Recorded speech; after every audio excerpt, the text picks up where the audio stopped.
We have on our hands another sad story of money while enemies of the state inflict terror on our collective psyche.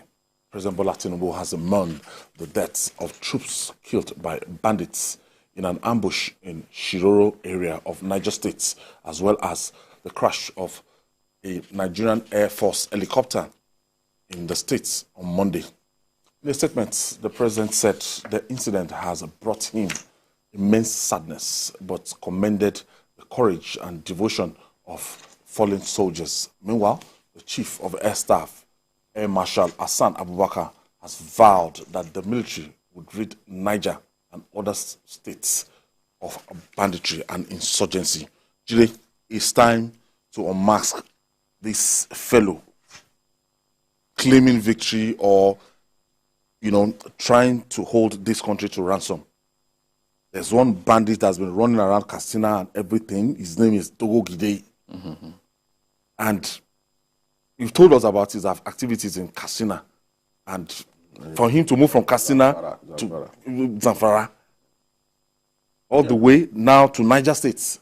Togo Gide came to limelight when he killed Buhari Daji in Dansadao Forest in Zamfara State. He killed him because he accused him of stealing his in-laws' cattle. And Buhari Daji did not release what was stolen. So he killed him, and his corpse was left to rot inside that forest before soldiers came to evacuate his corpse. And after that, it became bigger. And then he aligned with Abubakar Shekau. The terrorists. Yes, this guy. Yes.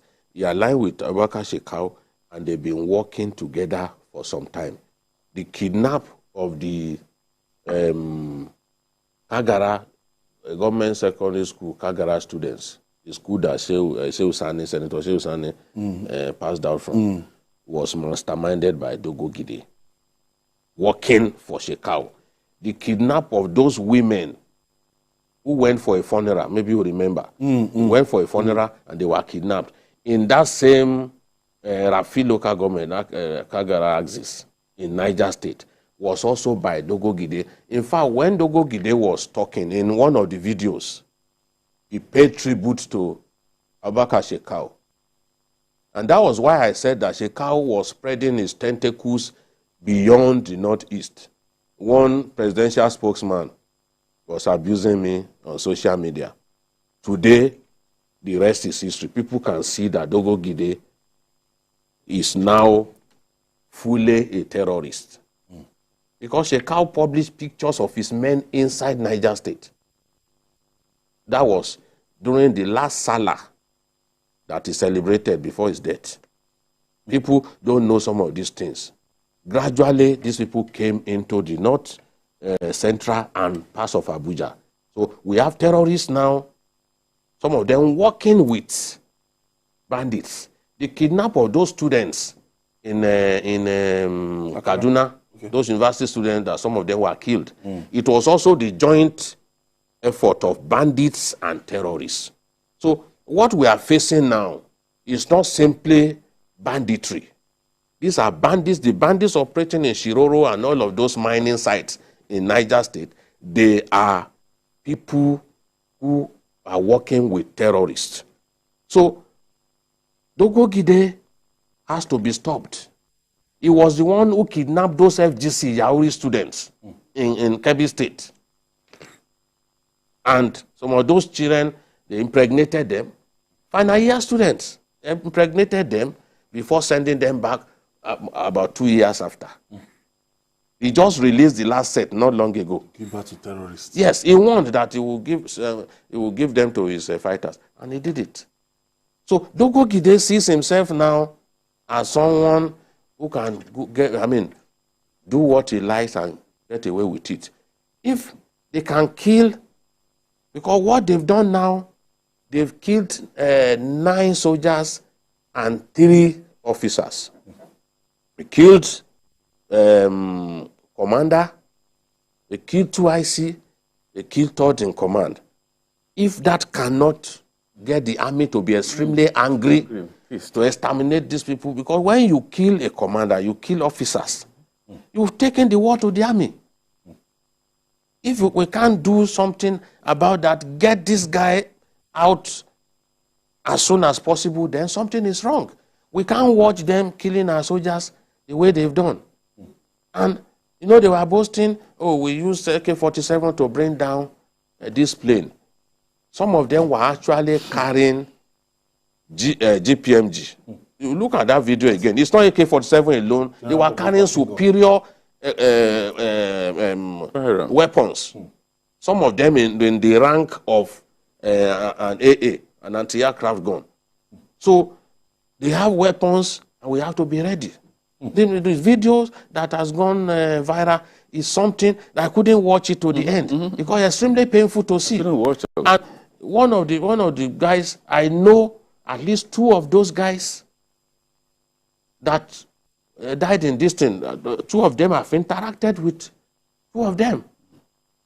One even just returned from a 1-year training abroad.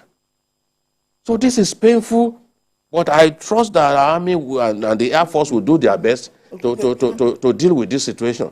Because this is like a challenge to the new service chiefs now. If one man can be holding the country to ransom, if he's claiming, you know, and Dogo Gire, that name has been ringing, has been, you know, they've been looking for him for a while now, or whatever it is. At least 4 years now. Yes. For whatever it is, what this time. That is why you can't hold a whole nation. That is why I'm happy. They are not bigger than Nigeria. Yes, that's why I'm happy that we have a new administration in town. And I pray and I hope. And I listened to the chief of army staff the other day, and I noticed it has something Before we different. Started, it has something different. He arrived in Nigeria. Yeah. So he's everywhere, and I think he has a different agenda to this. I think that is what I'm going to beg the new administration to focus on. Because these are individuals known to a lot of people. Yes. And they are not bigger than the state. You know, the moment they start granting amnesty, forgiveness, rehabilitation, we're going to have a problem. So I'm happy, again, I'm saying that a new sheriff is in town. Let's change our approach. Let's change the strategy. Start picking these people, because when you're punished for criminality, for bad behavior, all these things will stop. They can never be bigger than the state. All right. People, a lot of people know them. We can't continue to run the country this way. Okay. Joining us from Abuja studio for more insights on this sad development is the Director of Public Relations and Information of the Nigerian Air Force, Air Commodore Edward Gabwet. Thank you for joining us, Commodore. Thank you very much for having me. Can you tell us what happened to that helicopter? Okay, first of all, I'd like to appreciate TVC for specifically Journalist Hangout for all the wonderful jobs you guys are doing, keeping our people informed about what is going on around us. As you are aware, the Nigerian Armed Forces have continued to work together, enhance their cooperation and synergy. And it is in that process that they need to evacuate some wounded soldiers and some soldiers that were killed while in an operation came to the fore. So the Nigerian Air Force was requested to deploy an aircraft for that evacuation operation in Niger State, specifically to pick up these victims from Zungeru Primary School.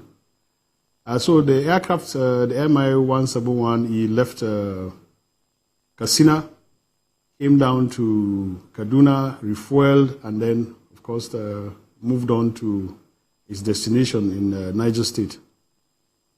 Did the pickup of about 12 dead bodies of our troops, and then 7 injured personnel. And of course, with a crew of 4 of our airmen, 2 pilots and 2 engineers, and was heading to Kaduna. It left Niger State, Zungeru Primary School around 10:30 and was expected to arrive Kaduna at around 11:30. But 11:30 hit, we didn't hear anything from the aircraft. And of course, when it got to 12:30, the alarms started ringing, and that was why the Chief of Air Staff immediately directed that a dispatch team should go and search the particular route that this aircraft took.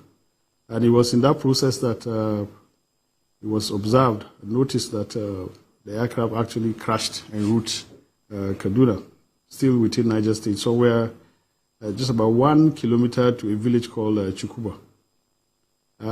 So immediately, a team was dispatched to go and locate the site and see whether we have some survivors. As I speak with you, the team is just almost arriving at that particular site because it's a very difficult terrain. But they have made a very, very wonderful efforts. They are almost at the site, and I think we should be able to start getting some information as to what is really going on. So basically, that was just happening. It was just a routine evacuation exercise, which we normally carry out working with our army counterparts and even the Navy and other security agencies. But sadly, this didn't turn out the way we had expected, which is one of those things that you continue to get when you're involved in this kind of operation. Once you're facing this kind of enemies, the likelihood of some of these accidents occurring are just going to be there. We can't run away from that. You hit them 10 times, they attempt to hit you several times, they get you once or twice. That's the way it goes. And this is a pointer to the fact that we must all rally around ourselves and speak with one voice and support the armed forces rather than continue to, help these terrorists spread their acts on social media and all of that. So I think the president has shown the way, as a matter of fact, yesterday. And I think it's something that all well-meaning Nigerians should take a cue from, so that we can move forward and, put hands together and decimate these criminals, rid them out of our society. Could we have done something to stop the attack on the aircraft? I mean, for example, when you are going for this kind of mission to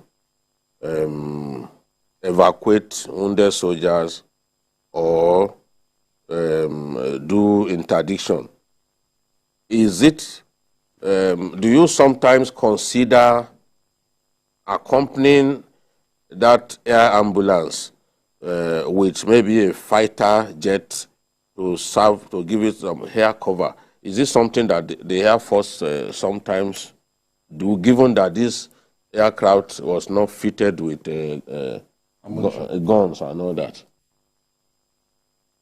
Yes, of course, you're talking about maybe armed escorts and all of that, but you consider that kind of a scenario based on the environment you're operating upon, and of course, you have to look at so many other indices. For instance, you're talking about an aircraft that was probably flying at about 5,000 feet, because from the point of pickup of these colleagues of ours that lost their lives and they injured, to the point of that accident scene, we're talking about 90 kilometers.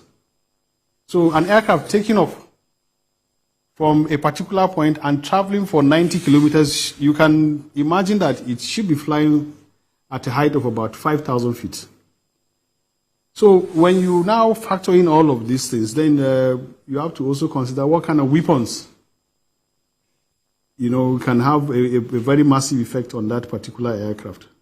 So, and what kind of weapons would the enemy be having? And let's be very, very honest. As at today, as at now, we cannot confirm that that aircraft was shot down by anybody. I make bold to say that.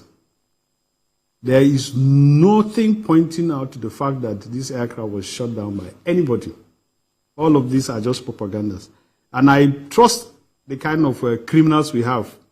If they have that capability or they did that particular operation, I'm sure a video showing them aiming at that aircraft and the aircraft coming down. But what are we seeing? We're only seeing pictures. of somebody walking around what looked like an aircraft and dead bodies around. That is just all. We cannot confirm and say that, yes, indeed, this is a Nigerian Air Force aircraft that was shot, or this is, in fact, an aircraft that was brought down by the terrorists. We don't want to speculate and begin to say it was caused by this and that. And that is why an investigation is currently on the way to make sure that we unravel what actually happened. And until then, we will not be pushed, we will not be stampeded into accepting that, yes, indeed, this is what happened. So I would like to appeal to people, to Nigerians, to be patient until we get to the bottom of this situation. We're not going to either deny or accept that this is a particular reason why this aircraft came down. Let's talk about the efforts being made by the Air Force and in that general area and in the northwest, especially Kaduna and Katsina. What efforts are being made at this time? Because we are seeing a resurgence of banditry in the frontline local governments of Katsina and Zamfara. What efforts are being made at this time to ensure that the gains that we made in the recent past are not eroded by these recent attacks? Well, to be honest with you, until this incident happened, you all agree with me that we've had a semblance of peace in most of these states, from Katsina to Zamfara and even Niger State itself. You know, so this is just an unfortunate incident that it's just a slight drawback, but then it's going to get us to be more determined to make sure that we follow these criminals and make sure we rid them out. A lot of efforts remains ongoing with all the security agencies. Everybody is working day and night. And we are happy that the locals are beginning to realize that they have to be a key source of our intelligence. And we're happy that they are doing that. And the state governments too are also working with us to make sure that we completely, I'm sure you may recall that a news was being circulated about 2 or 3 weeks ago that some of these bandits were heard discussing the need for them to approach the government for a reconciliation or for a settlement. This we have confirmed to be facts. And why are they doing that? It's because the firepower of the Nigerian Air Force and other security agencies is getting to them, and they are believing that if it continues, of course, it's going to be a matter of days or weeks before they are completely eliminated on the face of the earth. So a lot is ongoing, and with the platforms we have received and more that we're expecting, I think Nigerians should just sit back and watch and see what will happen in the next weeks or days to come. Because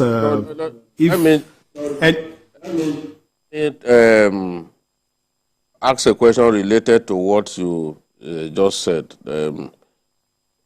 It seems that any time these guys are facing so much heat, they start talking about amnesty, they start begging and all that.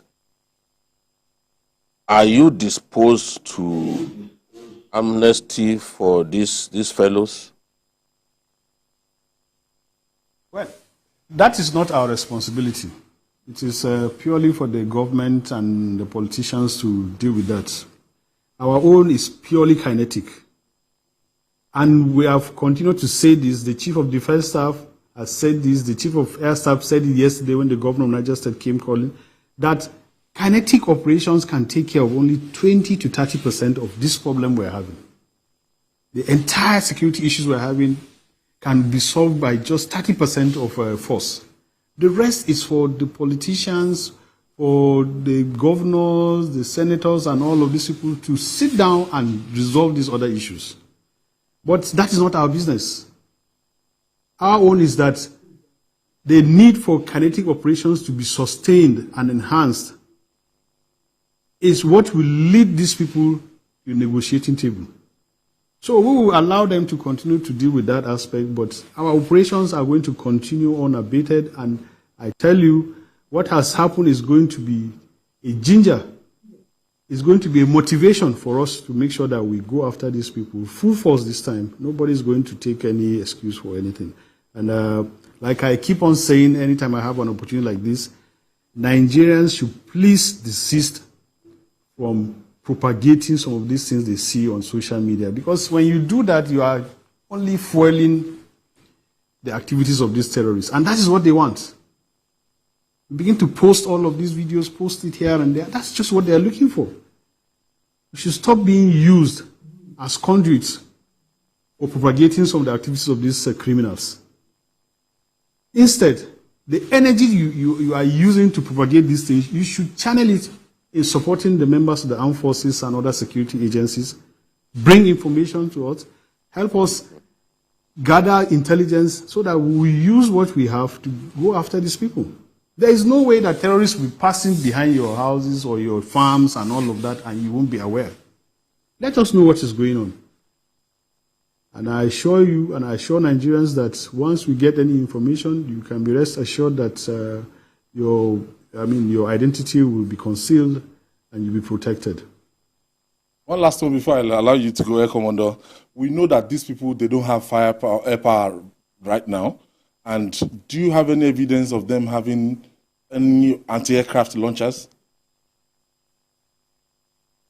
Well, there was a time we got intelligence that some of them were trying to import some of these weapons through the Lake Chad, through Niger Republic and all of that. But to be honest, there is no confirmation as to what type of weapons they really have, apart from what we see them wield here and there. But if they have the capacity and capability for having some of these weapons, I think we would have been seeing our aircrafts just dropping from the skies at will. You know, that's why we question some of these videos that people send. We have to look at some of these videos carefully, very carefully, critically, you know, and find out, is it possible for some of these so-called things to happen? Can an aircraft be brought down with an AK-47 like they said? And all of that. Anyway, we should just not go there because, like I said, we are looking at all of these things and to make sure that we unravel what happened. Let me also state here that the need for us to unravel what actually happened is very, very important to the Nigerian Air Force because we must find out and take lessons from this incident because it is these lessons now that will enable us to make sure that we take all the necessary precautions and see how we can move forward and make sure that these criminals that mean nothing for all Nigerians, they have no good intentions for anybody in this country. All they just want to do is just to kill people, innocent people, rape our women, turn our children into slaves. We must find a way to rid them out of our society. I want to thank you, Air Commodore Edward Gawat, the Director of Public Relations and Information for the Nigerian Air Force. Thank you. Thank you for your intervention today. I wish you Godspeed. Yeah. As we investigate. Allow me to. We just have to stand by what he has said. Yes. And wait for the investigation. And Nigerians are advised to desist from all the videos going on around and everything. But it's possible for us to go after those terrorists that are, wreaking havoc. We don't have a choice now. We don't have a choice. The other day, they killed soldiers in an attack on a Chinese mining site in that same state. So they've been operating in that state with reckless abandon, with so many, some local governments, under siege. So it's about time. Look at the way the governor was begging that, look, Air Force, come and use MENA, as the launch pad for your raids on these people. Don't be flying in from Kainji, where you have your base. Stay in MENA. It will be easier for you. We'll give you accommodation because the state is going through hell in the hands of bandits. Very big. Very big, and those guys are really harassing the people. I mean, people can go and attack the palace of a first-class king. But there's nothing that they are not doing to people in Niger.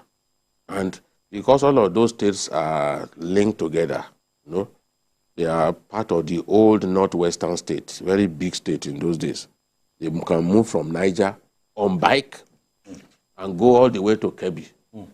You know, they understand the routes, the bush paths that will take them to those places quickly.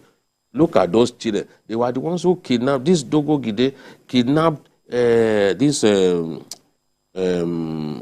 Quranic education pupils, those pupils. Some of them as young as 4, and he kept them for so long. Some died in his hands. Why we've not taken out that guy, I just don't. We must do whatever it takes. Because it's a very dangerous, and when it comes to negotiating, is the most dangerous of all. When it comes to negotiating, there was a video, an audio that I was listening to where he was saying they should go and bring hundreds of millions of naira. And the man told me, this is too much now. He said, no, it's not too much. I'm the king of the jungle. Bring the money to me. What effrontery. Yes. So we have to do our best to take out this kind of individual. Because he has committed so much atrocities. Banditry, terrorism, everything, we must face we must face it headlong. We must face it headlong. You know, this is all these things are coming from the previous administration, you know, because they failed to tackle it, you know, spontaneously. As, you know, we've said it many times here on this platform. They are not spirits, just as Jide was saying. Now, this is a known guy. They know him, and he's like the king of the jungle now, taking over. Yeah, people he's calling himself king of the jungle, like another god, you know. So I believe it's high time. You know, government stand and tell him that enough is enough. You can't continue to run a country. I mean, the governor was almost. I saw the governor and the chief of army staff. Was it chief of the air staff? Yeah, air staff. I mean, the governor was practically begging because it shows that it's in a dire situation. It's time. It's time. It's doable. It's doable. I know we have the will now. I know we have the will now to do it. I know we have the will now. Something tells me the will to do it. We have it now. But this is not the first time they will kill. I've seen them kill 18 soldiers in one day. It has to stop. In Shimfida. When you do that, you demoralize the boy who killed them, the bandit leader who killed them, his name is Dangote, is still alive. He's still alive. The big bandit leaders, they are still walking around free. Come on. What unfortunate. It's about time. All right, we have to leave it there. Tony Waji, nice seeing you. Thank you so much.